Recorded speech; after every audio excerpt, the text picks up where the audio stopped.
प्रिय मित्रों, आज हम सीबीएसई एनसीईआरटी द्वारा अनुमोदित कक्षा सप्तमी की संस्कृत पाठ्य पुस्तक रुचिरा प्रथम भाग के चतुर्थ पाठ वृक्षाः के अभ्यास कार्य को करेंगे। सबसे पहले हम वृक्षाः पाठ का वाचन कर लेते हैं। आइए वाचन करते हैं। पंचमः पाठः वृक्षाः। वने वने निवसन्तो वृक्षाः। वनं वनं रचयन्ति वृक्षाः। शाखा दोला सीना विहगाः। तैः किमपि कूजन्ति वृक्षाः। पिबन्ति पवनं जलं सन्ततं। साधु जना इव सर्वे वृक्षाः।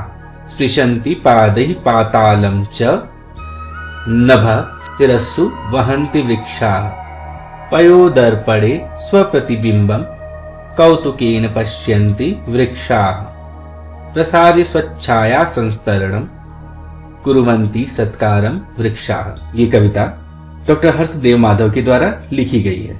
आइए अभ्यास कार्य देखते हैं। सबसे पहले वचनानुसारम रिक्त स्थानानि पूरयेत्। वचन के अनुसार यहाँ दिया है ना, एक वचन, द्विवचन, बहुवचन, और यहाँ पे कुछ रिक्त स्थान दिए हैं, तो वचन के अनुसार रिक्त स्थानों की पूर्ति करनी है।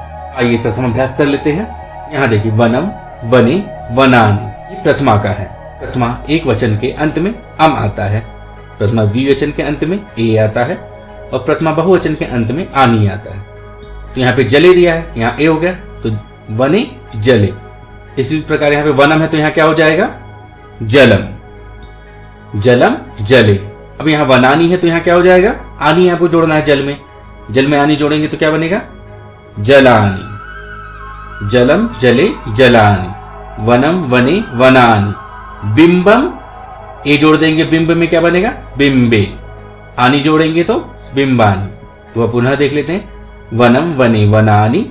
जलम जले जलानि। बिंबम बिंबे बिंबानी। आगे देखते हैं। वृक्षम वृक्षौ वृक्षान, ये द्वितीय विभक्ति का रूप है। द्वितीय के एक वचन में वृक्षम, द्वितीय के द्विवचन में वृक्षौ, और द्वितीय के बहुवचन में वृक्षान बनेगा। द्वितीय एक वचन के अंत में आया है अम, द्विवचन के अंत में आया है औ, और बहुवचन के अंत में आया है आन। अब यहाँ पे आप ऐसे ही देख लीजिए। पवनान यहाँ बना है, वृक्षान पवनान, तो पवनान का एक वचन बनाना है। वृक्षम बना है ना, पवन में अम जोड़ देंगे, क्या बनेगा, पवनम। अब पवन में औ जोड़ेंगे तो क्या बनेगा, पवनौ।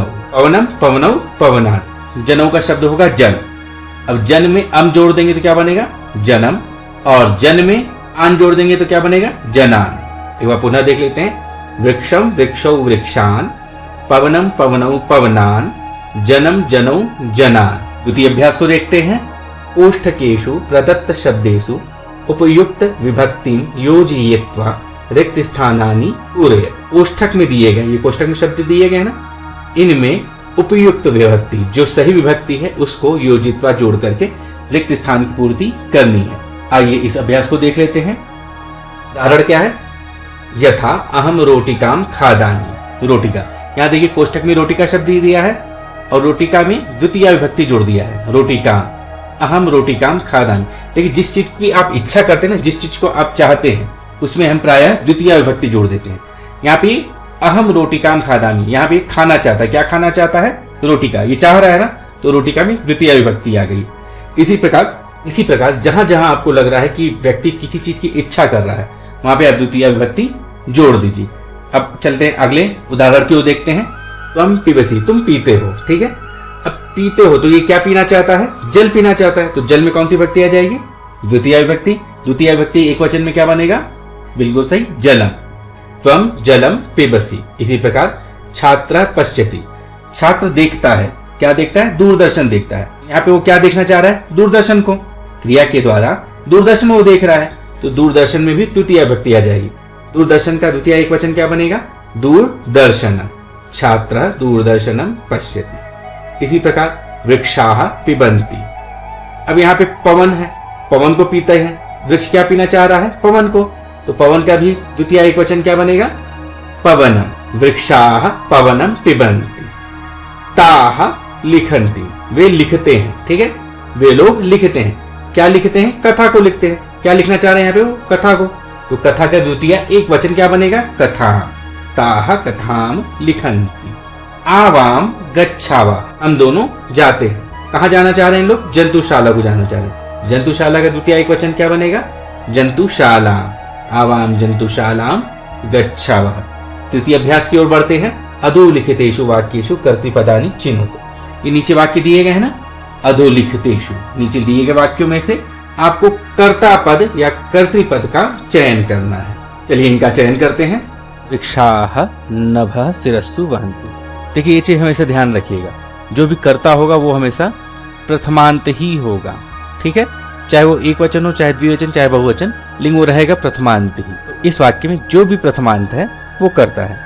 अब यहाँ पे कर्ता को पहचानने का एक तरीका और होता है, क्या कि क्रिया से, जो क्रियापद है उससे कह कौ के या कौन का प्रश्न कीजिए, जो उत्तर आएगा वो ही कर्ता होगा। यहाँ पर वहंती क्रिया है जिसका अर्थ होता है वहन करना, ढोना। अब यहाँ पे प्रश्न क्या करेंगे? के वहंती, कौन वहन करता है? उत्तर क्या आएगा? वृक्षाः। वृक्षा जो पद है प्रथमांत भी है और के वहंती इस प्रश्न का उत्तर भी है, अतः जो है वृक्षा जो हो जाएगा वो कर्ता कहलाएगा। अब यहाँ पे कोई भी ले सकते हैं, चाहे तो क्रिया से कौन का प्रश्न कर लीजिए या फिर सीधे प्रथमांत देख लीजिए। अब अगले वाक्य में भी देखते हैं, विहिगाः वृक्षेषु कूजयन्ति।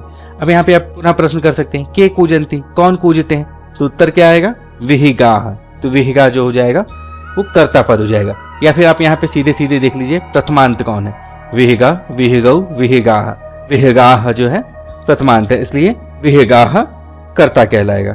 अब अगला वाक्य देख लेते हैं, पयोदर्पणे वृक्षाः स्वप्रतिबिंबम पश्यन्ति।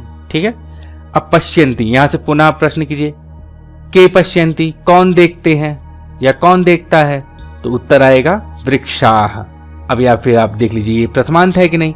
वृक्ष, वृक्षौ, वृक्षाः, ये वृक्षा है तो इसलिए भी ये करता है। देख लीजिए, चाहे दोनों में से कोई एक चीज देख लीजिए, चाहे कौन का प्रश्न कर लीजिए या फिर प्रथमांत देख लीजिए, दोनों का उत्तर हमेशा कर्ता ही होगा। अगला वाक्य देखते हैं, कृषकः अन्नानि उत्पादयति। अब यहाँ पे पुनः प्रश्न कीजिए, कः उत्पादयति, कौन उत्पादन करता है? तो उत्तर क्या होगा? कृषकः। या फिर प्रथमांत देख लीजिए, कृषकः, कृषकौ, कृषकाः। कृषकः क्या है? प्रथमांत है, इसलिए यहाँ पे ये कर्ता कहलाएगा। अगला वाक्य देखते हैं, सरोवरे मत्स्याः सन्ति। हैं, कौन है? मत्स्याः। तो उत्तर क्या हो जाएगा? कर्ता कौन होगा? मत्स्याः। या फिर पुनः आप देख सकते हैं, मत्स्य, मत्स्यौ, मत्स्याः। ये प्रथमांत है ना, प्रथमा बहुवचन है लेकिन है तो प्रथमांत ही ना, तो मत्स्याः जो हो जाएगा वो कर्ता हो जाएगा। या से प्रश्न कर लीजिए कौन का या फिर प्रथमांत देख लीजिए। अब चतुर्थ अभ्यास देखते हैं, प्रश्नानाम उत्तराणि एक पदेन लिखत। प्रश्नों के उत्तर एक पद में लिखिए। वृक्षाः कहि पातालं स्पृशन्ति। वृक्ष किसके द्वारा, किनके द्वारा पाताल का स्पर्श करते हैं, पाताल को छूते हैं? इसका उत्तर देखते हैं, स्पृशन्ति पादैहि पातालं च नभः शिरस्तु वहन्ति वृक्षाः। देखिए यहाँ पे उत्तर कहाँ है? ये है, स्पृशन्ति पादैहि पातालं च, स्पर्श करते हैं पैर के द्वारा पाताल को, तो उत्तर क्या होगा? पादैहि। वृक्षाः कहि पातालं स्पृशन्ति पादैहि। वृक्षाः किम रचयन्ति। वृक्षाः किसकी रचना करते हैं, किसका निर्माण करते हैं? वनी वनी निवसन्तो वृक्षाः वनम वनम रचयन्ति वृक्षाः। देखिए यहाँ पे भी रचयन्ति, यहाँ पे रचयन्ति। अब प्रश्न क्या है? वृक्ष किसकी रचना करते हैं? उत्तर क्या होगा? वनम रचयन्ति। वृक्षाः किम रचयन्ति? वनम रचयन्ति। अगला प्रश्न देखते हैं, विहिगाः कुत्र आसीनाः। आसीना यानी बैठे हैं, कुत्र यानी कहां पर, विहिगा यानी पक्षीगण। पक्षी कहां पर बैठे हैं? शाखा दोलासीना विहिगाः तैहि किमपि कूजन्ति वृक्षाः। ये आसीना पद यहाँ पे आया है ना, तो उत्तर हो जाएगा इस वाक्य में। अब यहाँ पूछ रहा है कहाँ बैठते हैं? शाखा दोलासीना विहिगाः। शाखा रूपी दोला पर पक्षीगण बैठते हैं। तो अब यहाँ पे कुत्र पूछ रहा है ना, तो यहाँ पे सप्तमी लेते आइए, या तो पूरा लिख दीजिए शाखा दोलासीना, या फिर यहाँ लिखे शाखा दोला याम। कौतुकेन वृक्षाः किम पश्यन्ति। कौतुक के साथ, खेल के साथ वृक्षाः किम क्या पश्यन्ति देखते हैं। पयोदर्पणे स्वप्रतिबिंबम कौतुकेन पश्यन्ति वृक्षाः। कौतुक से वृक्ष देखते हैं, क्या देख रहे हैं? पयोदर्पण, जल रूपी दर्पण में स्वप्रतिबिंबम। उत्तर क्या होगा? स्वप्रतिबिंबम। कौतुकेन वृक्षाः किम पश्यन्ति, कौतुकेन वृक्षाः स्वप्रतिबिंबम पश्यन्ति। पंचम अभ्यास की ओर देखते हैं, समुचितैः पदैः रिक्तस्थानानि पूरयेत्। समुचित पद के द्वारा रिक्त स्थान की पूर्ति कीजिए। देखिए यहाँ शब्द रूप दिया हुआ है, देखिए यहाँ पर शब्द रूप दिया गया है, प्रथमा द्वितीय तृतीय चतुर्थी, एक वचन द्विवचन बहुवचन। इस शब्द रूप में कुछ उदाहरण दिए गए हैं और कुछ रिक्त स्थान दिए गए हैं। उदाहरण के अनुसार आपको रिक्त स्थान की पूर्ति करनी है। पहला देखते हैं, गजः गजौ गजाः। तो अश्वः क्या होगा, अश्वः अश्वौ अश्वाः। सूर्यम सूर्यौ सूर्यान्। यहाँ पे भी देखिए अम है ना, तो चंद्र के भी अंत में अम आना चाहिए, तो क्या हो जाएगा चंद्रम। सूर्यौ है तो चंद्र के अंत में आएगा चंद्रौ। सूर्यान का चंद्रान। विडालेन विडालाभ्याम विडालैहि। मंडूकाभ्याम, विडालाभ्याम मंडूकाभ्याम। मंडूक शब्द है, मंडूक के साथ एन जोड़ दीजिए तो क्या बन जाएगा मंडूकेन। उसी प्रकार यहाँ पे बहुवचन में क्या जोड़ देंगे ऐहि, तो बन जाएगा मंडूकैहि। मंडूकेन मंडूकाभ्याम मंडूकैहि। सर्पाय सर्पेभ्य। तो यहाँ मंडूकाभ्याम दिया था ना, तो सर्पाय का क्या बन जाएगा सर्पाभ्याम। इसी प्रकार वानर शब्द है, वानराभ्याम बनाया ना, तो सर्पाय की तरह वानर का क्या बनेगा वानराय। सर्पेभ्य की तरह वानराभ्याम क्या बनेगा, यहाँ भी एभ्य जोड़ देना है तो क्या हो जाएगा वानरेभ्य।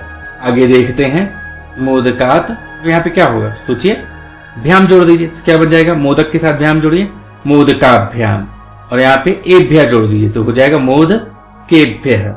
इसी प्रकार वृक्ष शब्द है, वृक्ष के साथ आत जोड़ दीजिए तो बन जाएगा वृक्षात। मोदकाभ्याम है ना यहाँ पे, तो वृक्ष के साथ भ्याम जोड़ दीजिए वृक्षाभ्याम। वृक्ष पे यहाँ पे है ही। अब आगे देखते जनस्य जनयो जनाना। शुक शब्द, शुका नाम, शुका नाम का शब्द है शुक। अब शुक के साथ स्य जोड़ दीजिए तो क्या बन जाएगा शुकस्य। जनयो है तो शुक के साथ योह जोड़ दीजिए शुकयोह। इसी प्रकार शिक्षके, यहाँ पे रिक्त स्थान है, सुकयो है ना, शिक्षके, शिक्षके में शिक्षक पद है। शिक्षक पद के साथ जनयोह अशुकयोह के समान योह जोड़ दीजिए, क्या बनेगा बिल्कुल सही शिक्षकयोह। शिक्षके शिक्षकयोह शिक्षकेषु। मयूरयोह, मयूरयोह में मयूर पद है। अब मयूर पद में शिक्षके के समान ए जोड़ दीजिए तो क्या बनेगा मयूरे। मयूरे मयूरयोह। शिक्षकेषु के समान क्या बनेगा मयूर का, एषु जोड़ दीजिए मयूरेषु। हे बालक हे बालकौ हे बालकाः। हे नर्तक या नर्तक।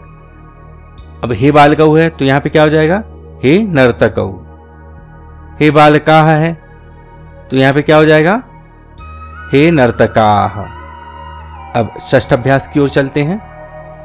भिन्न प्रकृतिकम पदम चुनुत। जो अलग है उस पद का चयन आपको यहाँ पर करना है, यानी ऑड इवन है, ऑड को आपको यहाँ पे सेलेक्ट करना है। यहाँ ध्यान से देखिए, गंगा लता यमुना नर्मदा, ये चारों के चारों स्त्रीलिंग है, लेकिन गंगा यमुना नर्मदा नदीवाचक है, लेकिन लता जो है पादपवाचक है। इसलिए यहाँ पर ऑड क्या होगा, भिन्न क्या होगा लता। अब अगला देखते हैं उद्यानम फलम चित्रम। यहाँ पे देखिए ये चारों जो हैं नपुंसक लिंग है, लेकिन उद्यानम कुसुमम और फलम उद्यान से ही संबंधित है, लेकिन चित्रम जो है यहाँ पे अलग है, इसलिए यहाँ पे भिन्न क्या हो जाएगा चित्रम। लेखनी तूलिका चटका पाठशाला, यहाँ पर ये चारों की चारों स्त्रीलिंग है, लेकिन पाठशाला तूलिका लेखनी जो है पढ़ाई से संबंधित है, पठन पाठन से संबंधित है, जबकि चटका क्या है पक्षी है, तो भिन्न क्या हो जाएगा चटका। आम्रम कदलीफलम मोदकम नारंगम। यहाँ पे ये चारों नपुंसक लिंग तो है, लेकिन आम्रम कदलीफलम और नारंगम फल हैं, जबकि मोदकम जो है वो मिष्ठान्न है, अतः यहाँ पे भिन्न क्या हो जाएगा मोदकम। वृक्षा पाठ का अभ्यास कार्य यहीं पर समाप्त होता है। किसी भी समस्या के समाधान के लिए आप नीचे कमेंट बॉक्स में कमेंट कर सकते हैं। धन्यवाद। अगले अंक में फिर से मिलेंगे। नमो नमः पुनर्मिलामः।